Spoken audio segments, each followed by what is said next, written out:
सुनिसारं सारं शुचिकनकबोटं परिदधन् निचोलं कौसुम्बं कटितटपटं चारुणरुचिं बहवो नारायणैमान्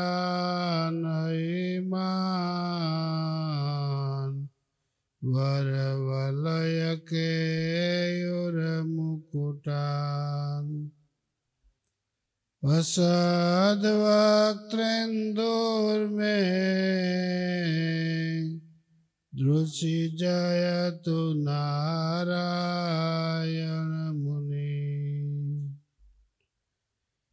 वर्णिवेशरमणीयदर्शनम्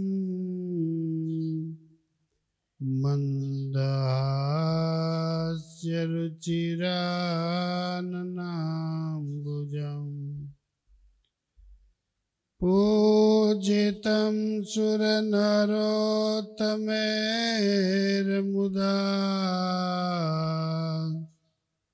धर्मनन्दनमहं विचिन्तये श्रूयतां देवदेवेश स्वामिनारायण प्रभो त्वदीयेनावधानेन कथयिष्ये शुभकथा ॐ अवतारिणे पूर्णपुरुषोत्तमाय नीलकण्ठाय घनश्यामाय नमो नमः अवतारिणे श्रीसहजानन्दाय स्वामिने नमो नमः अवतारिणे श्री स्वामिनारायणाय भगवते नमो नमः श्री गुरवे नमो नमः। बोलो स्वामिनारायण भगवान। हरे कृष्ण महाराज गुरु जोगी स्वामी महाराज जय स्वामीनारायण।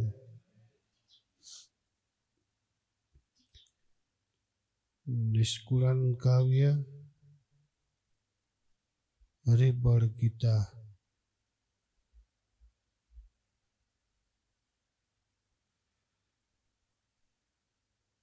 करो पांचमो।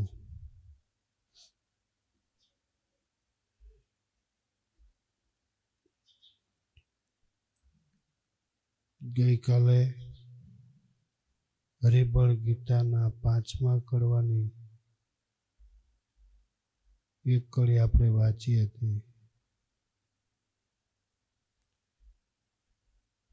फरी एक कड़ी आपणे वांचीए।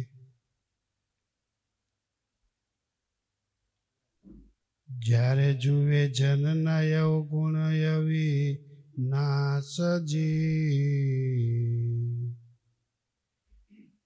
ત્યારે કોઈ હોય નહીં હરિના દાસજી। પતિત પાવન નામની જે આસજી તેથી કહું સૌ થાય નિરાશજી।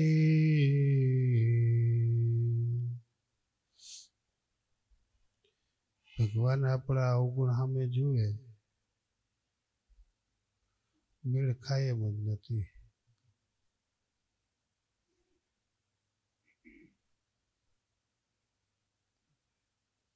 જીવાત્મા આજકાલથી અવગુણનો ભરેલો છે ને અનાદિકાળથી ભરેલો છે. એ તો આવ્યા છે હું તો તમ કારણે રે, આવ્યો ધામ થકી ધરી દે, કલ્યાણ કરવા માટે જ આવ્યા છે. બહુ મોટું દાન છે. માયામાંથી બહાર કાઢવો, સ્વભાવમાંથી બહાર કાઢવો, એને પ્રકૃતિમાં પ્રવાહ નથી દેવો. કેટલો બળવાન સંકલ્પ છે. જેમ હરિબળ નામનું બળ છે એમ ભગવાનનું બળ એવું છે. હરિબળ ગીતા એટલે ગવાયેલી છે. જેને જેને ભગવાનનું બળ હતું એને કોઈ પહોંચ્યા નથી.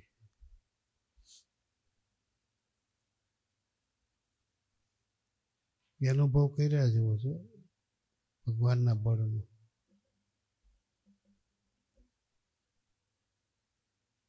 ભગવાન જો આપણા અવગુણ સામે જુએ તો પોતે પતિત પાવન છે એ આશા પૂરી ન થાય. ગમે એવો અધમ હોય, પાપિષ્ટ હોય, દુરાચારી હોય, વ્યભિચારી હોય, અધમમાં અધમ હોય તો પણ આપણો નિશ્ચય હોય ભગવાન આપણી બાવડી પકડી લે.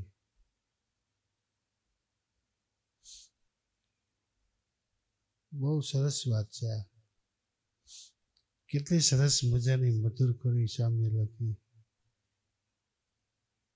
તેથી કહું સૌ થાય નિરાશ થઈ જાય જો ભગવાન કરેલા સાધને કામમાં ન આવે. અને મને કોઈ સાધન નથી કર્યા, કોઈ પ્રકારનો મહિમા પણ નથી.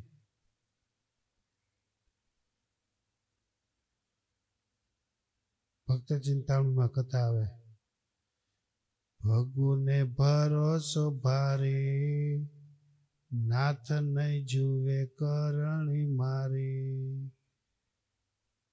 અને વિશ્વાસ હતો મારી કરણી સામુ ભગવાન નહીં જુએ. ધંધો કેવો હતો, કલ્યાણ થાય જ નહીં. બે જણા સંપીને તેને ઝઘડાવે, બેને જુદા પાડે ને પછી બેને ભેળા કરે. આ એનો ધંધો હતો. મહારાજ એને બળ હતું ભગવાનના નામનું, પણ ભગવાન મારી પ્રકૃતિ સામે નહીં જુએ, કુટેવ સામે નહીં જુએ, મારી જે આદત છે એ આદત સામે નહીં જુએ. ભગવાન મારું કલ્યાણ કરશે એના સિવાય મને બીજો સંકલ્પ થતો નથી. મારી બાવડી નહીં પકડે, પકડે જ. બહાર કાઢવાની એની તાકાત છે, ડૂબવાની આપણી તાકાત છે. ડોહીમાં હતા ને ઓજત નદી જેવી ઓજત નથી, તેમાં પડ્યા તણાઈ ગયા, તણાતા હતા. મીંડા ભગવાનને યાદ કરવા. ભગવાન કે આ ડોહી મને યાદ કરે ચાલો બચાવી લો. ભગવાન આવ્યા, ડોહી એનું નામ પડ્યું, મૂક્યું, બીજું પડ્યું. ભગવાન પાછળ આવી ગયા. નામ બદલાવતા ગયા અને ભગવાન ફરતા ગયા. ડોહી તણાઈ ગયા. આપણું કઈક આવું કામ છે એમને.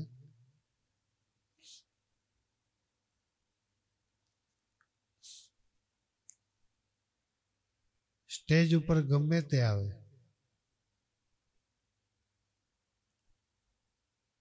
ગમે તેવી વાતો થાય, બ્રહ્માંડ ફાડી નાખે એવી વાતો થાય,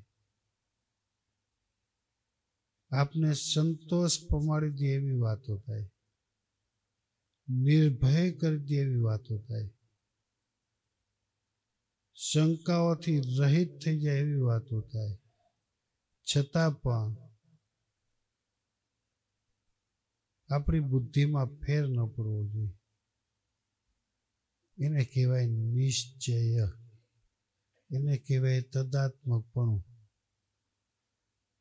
એને કહેવાય આધાર, એને કહેવાય સ્વરૂપ નિષ્ઠા, એને કહેવાય નિર્વિકલ્પ નિશ્ચય. કેટલા શબ્દ જોઈએ તમારે? આ બધા પર્યાય શબ્દ છે. નિર્વિકલ્પ નિશ્ચય હોય, તદાત્મકપણું હોય, તદાકારપણું હોય, થોડો થોડો ફરક છે. ઓમ તો જાજો ફરક છે. તત્વજ્ઞાનમાં જાય તો આકાશ પાતાળનો ફરક થાય, પણ મુમુક્ષુ હોય એને માટે થોડો ફરક છે. થોડું ફેરવી નાખે. જેનું તદાત્મકપણું થયું છે એનો જ નિશ્ચય કરે, જેનો નિશ્ચય થયો છે એનો જ પાછો તદાત્મકપણું બનાવે. હવે તદાકારપણું પહેલા થાય, પછી તદાત્મકપણું થાય, અને પછી જીવમાં નિશ્ચય થાય.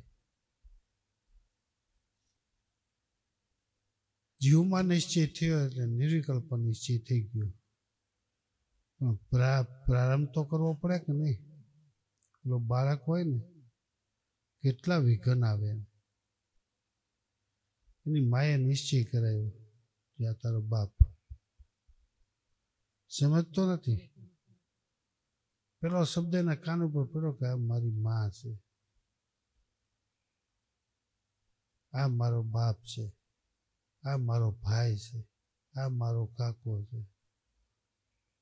જેમ જેમ બાળક મોટું થતું ગયું, બુદ્ધિ આવતી ગઈ, જેનો નિશ્ચય કર્યો એમાં જ મીંડો શંકા કરવા. માએ એની શંકા સામે જોયું નહીં, એની કુટેવ સામે જોયું નહીં, એની તોફાન સામે જોયું નહીં. જેવો છે એવો મારો છે ને. માં થાય ને તો કોઈ વાંધો આવતો નથી, બાપ થાય તો એને તકલીફ પડે. હા, અત્યારે જો દુનિયામાં આપણે જે કંઈ અહીંયા પીપળામાં ધૂન 1 મહિનાની ચાલુ કરી, ભારતીય સેના એ યંત્ર યુદ્ધથી લડે છે. એ વાત તો પાકી. યંત્રની તાકાત કેવડી? તમને ઘરમાં આવીને મારી જાય, તમે જ્યાં બેઠા હો ત્યાં. હવે એ યંત્ર યુદ્ધથી લડે છે, આપણે મંત્ર યુદ્ધથી લડીએ. ફરક એટલો જ છે. જેટલી યંત્રની તાકાત છે એનાથી 100 ગણી મંત્રની તાકાત છે, પણ દેખાતી નથી તાકાત. સમજાય તમને? જે જે યંત્રની અંદર આવી ગયા એનો વિનાશ થયો. એને માટે આપણે મંત્ર યુદ્ધ કરીએ છીએ કે જે જે દેશને માટે લડ્યા છે, દેશને માટે જેને કુરબાન થયા છે,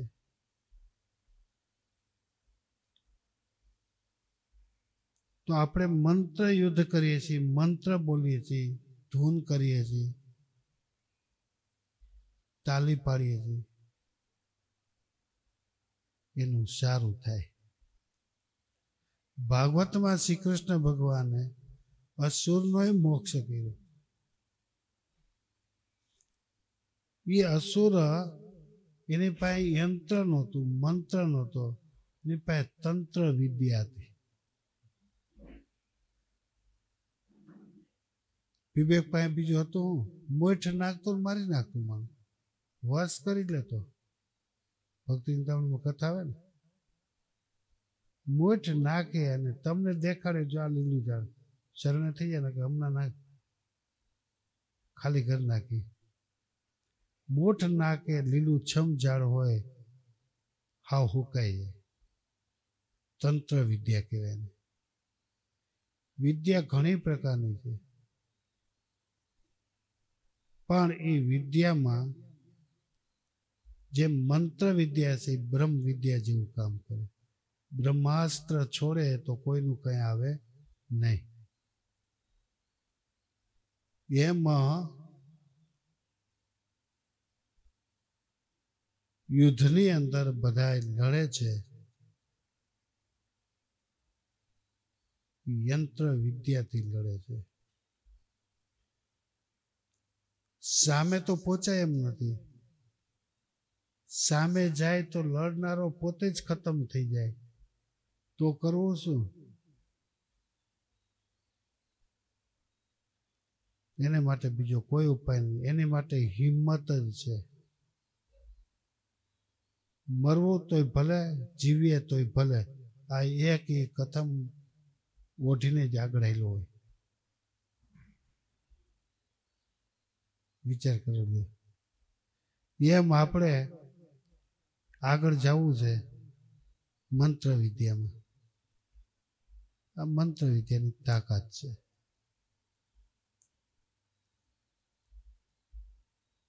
એ અહીંયા નિષ્કુળાન સામે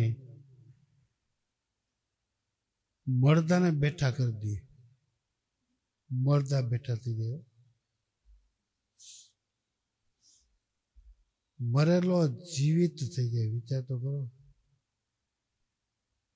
અને જીવતો હોય મરેલો થઈ જાય. બે વિદ્યા કેવી? મરેલાને બેઠા કરી દે મંત્ર વિદ્યા. જીવતો હોય એને મારી નાખે તંત્ર વિદ્યા. અને મરે છતાં પણ એનો મોક્ષ થાય યંત્ર વિદ્યા. ભેદ દેખાણો? મરે તો પણ ભાગવતમાં લખ્યું મરેલા છે એને પણ કૃષ્ણ ભગવાને એનો પણ મોક્ષ કર્યો. એને કહેવાય યંત્ર વિદ્યા. તમારો કરેલો પ્રયત્ન નિષ્ફળ નહીં જાય. તમે કોને માટે લડ્યા છો? દેશ માટે લડ્યા છો. માટે ભગવાન તમારા સામું જોશે, તમારું કાંડું પકડશે, તમને ધામમાં લઈ જાય. વચનાવતમાં લખ્યું એની સામે લડવા કોણ આવ્યા હતા? એ તો જુઓ. આરબ આવ્યા હતા. મેં કોણ આવ્યા લડવા હતા? સામે 50 લડવા આવે તો 50 તો હારી જ જાય ને. ભગવાન એને સામું જુએ. એમ મુમુક્ષુ છે. મુમુક્ષુ છે યુદ્ધે ચડે, ઘણા વિઘ્નો આવે. નાનપણથી વિઘ્નો આવે. ભગવાને એના પ્રયત્ન આમું એના પ્રયત્નની સફળતા આપી પૂરેપૂરી. ભગવાને હાઈસ્ટ લેવલ ઉપર પહોંચાડ્યો. પગારે ઊંચો આપી દીધો. લગ્ન એ થયા હારા મારા. ત્યારે વિઘ્ન આવે. માતા પિતા ભૂલે જઈને માં બંધાઈ જાય. કા ધન સંપત્તિમાં પૈસામાં બંધાય, કા માં બંધાઈ જાય. પોતાને જે ડિગ્રી મળી હોય ને, ડિગ્રી એને મહત્વ ન સમજાય. જે મળ્યા એનું મહત્વ સમજાય તો યુદ્ધમાં જીતે. જુવાની અવસ્થા આવે એ પણ ભગવાનથી પાછા પડે. પ્રકૃતિ માયા આ બધી કુટેવો છે ને એ ભક્તિમાંથી પાડી નાખે.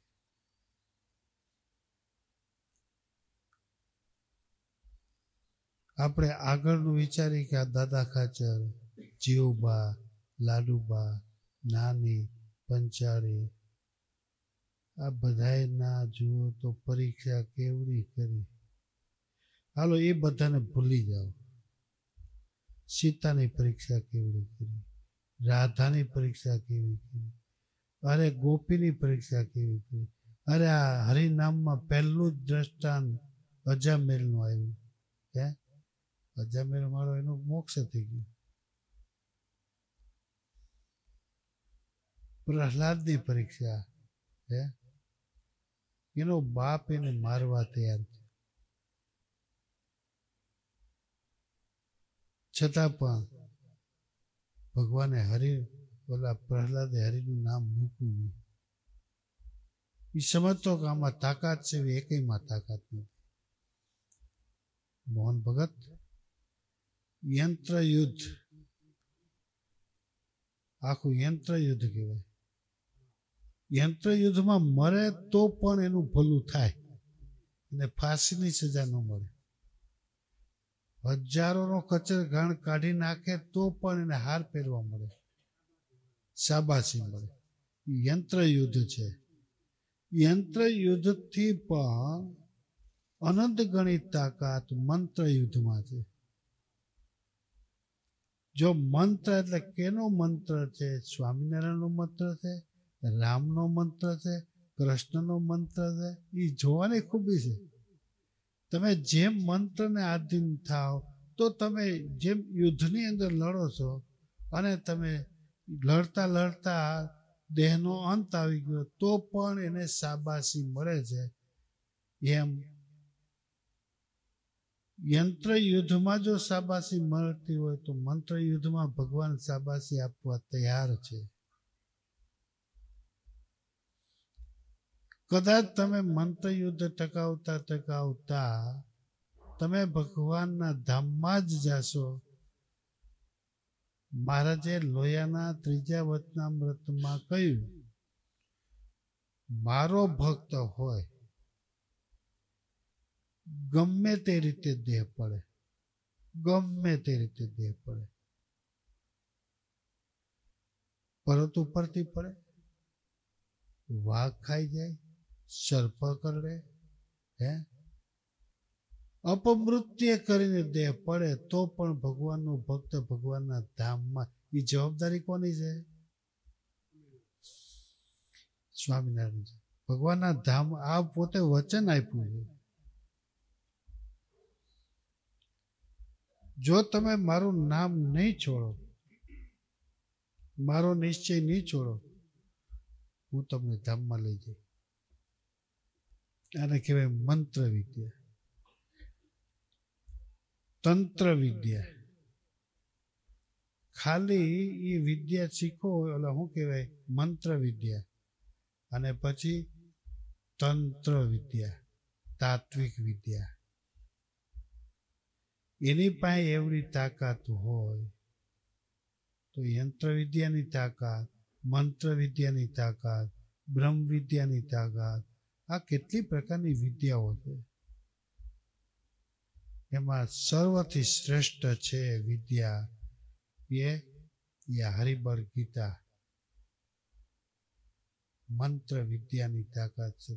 ગમે તેવા દુઃખમાં આવ્યો હોય તો મંત્ર આપણો ઉદ્ધાર કરી દે. મંત્ર છોડાય નહીં. આપણે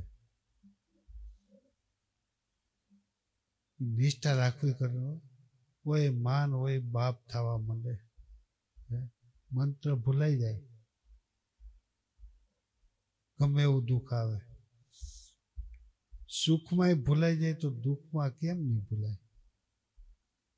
ભગવાન એને સુખ્યો કરી દે તો ભૂલાઈ જાય. હે, અત્યારે કેવો આનંદ છે તમને? લગ્ન થઈ ગયા બાકી છે? થઈ ગયા ને? લગ્ન થયા પછી માતા પિતા ન ભૂલાય તો સમજો તમારી પાસે મંત્ર વિદ્યા છે. માતા પિતા ભૂલાઈ ગયા તો તમારી પાસે મંત્ર વિદ્યા નથી. કોને મંત્ર આપ્યો? આ મંત્ર સ્વામિનારાયણ આપ્યો. તિલક એનું, કંઠી એની, ભજન એનું, અને માતા પિતા આપને આપ્યા તો મહારાજ કે તમે મારા આશ્રિત હો તો જીવન પર્યંત. હું લખ્યું? ખાલી જગ્યા તમે ભૂલો. જીવન પર્યંત માતા પિતાની સેવા કરવી. બે પૈસા પાસે આવી ગયા હોય તો માતા પિતા ભૂલાઈ જાય. નોકરી હાથમાં આવી ગઈ તો માતા પિતા ભૂલાઈ જાય. એટલી માતા પિતાની કિંમત છે, જેટલી ભગવાનની કિંમત છે એટલી જ માતા પિતાની કિંમત છે. કળિયુગમાં કોને સમજાવવા જવું? જેમ સૃષ્ટિનું સર્જન થયું એવી રીતે જ્યારે સર્જનમાં પહેલા યાદ આવ્યા માતૃદેવો ભવ. આપણા ઋષિ મુનિએ પહેલું મંગલાચરણ માતાથી કર્યું, પછી બીજું પિતાથી કર્યું, ત્રીજું ગુરુથી કર્યું. માતૃદેવો ભવ, પિતૃદેવો ભવ, આચાર્ય એટલે ગુરુદેવો ભવ. 3 થી મંગલાચરણ કર્યા, 3 ભૂલાઈ ગયા એટલે આપણે દુઃખમાંથી બહાર નથી આવતા. ભગવાન આપને આપે છે. કેવી વાત છે! આ તો યુદ્ધ આવેલું છે, વળી શાંત થાય, વળી ચાલુ થાય. એટલે એની ઉપર યાદ આવ્યું કે એની તાકાત કેવડી છે. માનો કે શસ્ત્રમાં તાકાત કેવડી છે. એ શસ્ત્ર એટલે યંત્ર. તમે કલ્પના ન કરી શકો એટલી શસ્ત્રમાં યંત્રમાં તાકાત છે. ગુરુ મહારાજે સાક્ષીતામાં લખ્યું કેવડી તાકાત. એક ખાલી મગ જેટલો દાણો હોય, મગ જેટલો દાણો છે ને, અને એ ખાલી આમ નાખે ને તો ઉલારી નાખે. ખાલી મગ જેટલો દાણો. એ મગ જેટલો દાણો એટલું કામ કરી દે. શું દારૂ. તમે કૂવો ખોદો તો કૂવામાં ડોસા કાઢી નાખે, પથ્થરના પથ્થરના. ખાલી ધર્મે ને દારૂ કાઢી નાખે ને કૂવો. ખેડૂત છો કે નહીં? કાઢી નાખે. એ મંત્ર યંત્ર વિદ્યા કહેવાય. એ મંત્ર વિદ્યા એવી છે. સ્વામીએ પુસ્તિકા તમને આપી છે, પહેલી શરૂઆત ત્યાંથી કરી છે. સ્વામિનારાયણનો મંત્ર કેવો બળ્યો છે, મહિમા વાળો છે, કિંમત વાળો છે. એ મંત્રમાં કેવડી તાકાત છે. સ્વામી કે આ મંત્ર દેવકોટી, ઈશ્વરકોટી, બ્રહ્મકોટીને વિચારવા જેવો મંત્ર. હવે બ્રહ્મકોટી એ તો આપણા બધાના આધાર કહેવાય. એને વિચારવા જેવો આ મંત્ર છે. એ મંત્રની તાકાત કેવડી છે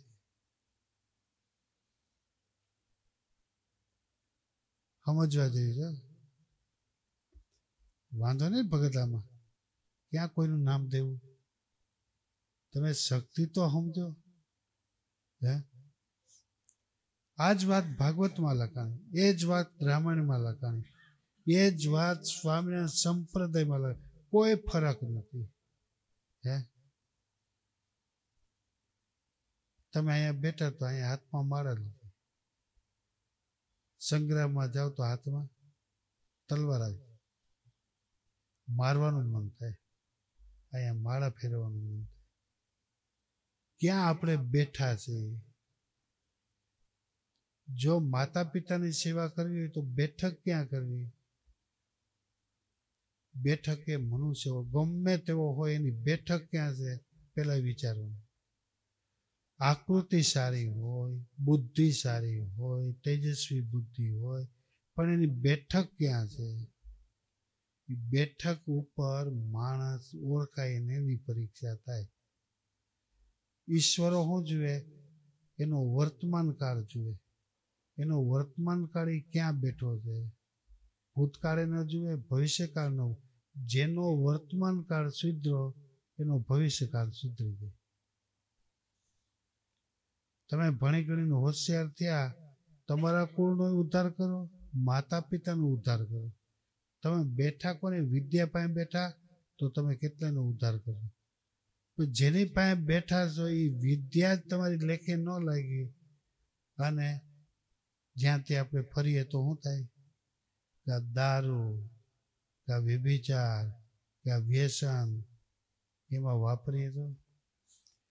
શ્રીજી મહારાજે એના રક્ષણ માટે બહુ સારું લખ્યા. 3 શ્લોક એક લખ્યા.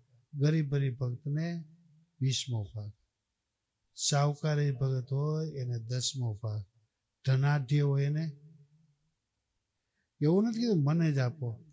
તમે રૂપિયા વાપરો, ભગવાન માટે વાપરો. ધનાઢ્ય હોય એને ઉત્સવ સમયા, પાણીની પરબ બંધાવો, આ બધું કરો તો તમારો રૂપિયો ટકી રહેશે, રૂપિયો નહીં ટકી રહે. એમ જેમ એમાં ભેદ પડે એમ થોડુંક સમજવું.